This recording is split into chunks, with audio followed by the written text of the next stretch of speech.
How would I understand that I am ready for the PT main exam?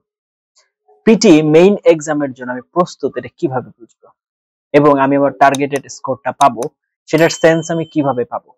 সবসময় expert opinion নেওয়া possible হয় না, এটা নিয়ে আপনাদের অনেক টেনশন এবং এটা নিয়ে আপনারা অনেকটাই দুশ্চিন্তায় থাকেন, সেটার জন্য আজকের এই লেসন। দেখুন, প্রথমত আপনি অ্যাপ ইউনিতে বা আলফা পিটি তো নরমালি এগুলোতে আপনারা প্র্যাকটিস করে থাকেন, এখানে যাই প্র্যাকটিস করেন পরীক্ষার সময় আপনার 10% কম বেশি হবে, মোর লাইকলি কমে যাওয়ার সম্ভাবনা বেশি।